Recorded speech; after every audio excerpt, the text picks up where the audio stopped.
सांगली एलसीबीचा मोठा शस्त्रसाठा उघड. 11 पिस्तुले, 22 जिवंत काडतुसे जप्त. 3 रेकॉर्डवरील आरोपींना अटक करण्यात आली आहे. सांगलीत अवैध अग्निशस्त्रांविरोधात स्थानिक गुन्हे अन्वेषण शाखेने मोठी कारवाई केली आहे. 11 देशी बनावटीची पिस्तुले, 22 जिवंत काडतुसे आणि 2 स्पेअर मॅगझीन असा तब्बल 7,62,210 रुपयांचा मुद्देमाल पोलिसांनी जप्त केला आहे. या कारवाईत मयुरेश मनोहर आदाटे, मारुती अशोक गुजले आणि वैभव उर्फ गब्बर संजय इंगळे या 3 रेकॉर्डवरील आरोपींना अटक करण्यात आली आहे. तर मध्य प्रदेशातील पाजी नावाचा संशयित फरार असून त्याचा शोध सुरू आहे. गोपनीय माहितीच्या आधारे पोलिसांनी प्रथम मयुरेश आदाटेला नेलकरंजी फाट्यावरून ताब्यात घेतले.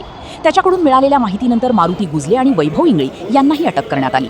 प्राथमिक चौकशीत ही शस्त्रे मध्य प्रदेशातील सेंधवा येथून सोशल मीडियाच्या माध्यमातून संपर्क साधून विक्रीसाठी आणल्याची माहिती समोर आली आहे. आरोपींकडे कोणताही वैध शस्त्र परवाना नसल्याने आटपाडी पोलीस ठाण्यात भारतीय शस्त्र अधिनियमाअंतर्गत गुन्हा दाखल करण्यात आला आहे. ही धडक कारवाई पोलीस अधीक्षक तुषार दोशी, अप्पर पोलीस अधीक्षक कल्पना बारवकर यांच्या मार्गदर्शनाखाली एलसीबीच्या पथकाने केली. सांगलीतील या शस्त्रसाठ्यामागे आणखी कोणाचा हात आहे? फरार पाजी पोलिसांच्या हाती कधी लागणार? तपासात आता काय समोर येते याकडे सर्वांचे लक्ष लागले आहे. अशाच महत्त्वाच्या आणि ताज्या बातम्यांसाठी जनआवाज न्यूजला सबस्क्राईब करा आणि बेल आयकॉन दाबा. स्थानिक गुन्हे शाखेतर्फे एक कारवाई झाली ज्याच्यामध्ये विनाशस्त्र अग्निशस्त्रे बाळगणाऱ्या 3 रेकॉर्डवरील गुन्हेगारांना ताब्यात घेण्यात आलेलं आहे. त्यांच्याकडे सुमारे 11 गावठी पिस्टल, 22 काडतूस, 2 स्पेअर मॅगझिन्स असे एकूण जवळजवळ 6,62,000चा मुद्देमाल हा जप्त करण्यात आलेला आहे. याच्यामध्ये एकूण 4 आरोपी आहेत, पैकी 3 हे आत्तापर्यंत अटक करण्यात आलेले आहेत.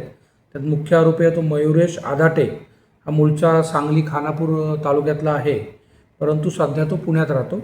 आणि मारुती गुजले हा जांभूळमाळा खानापूर आणि वैभव इंगळे ताडाचीवाडी खानापूर असे 2 इतर असे एकूण 3 आरोपी अटक करण्यात आलेले आहेत.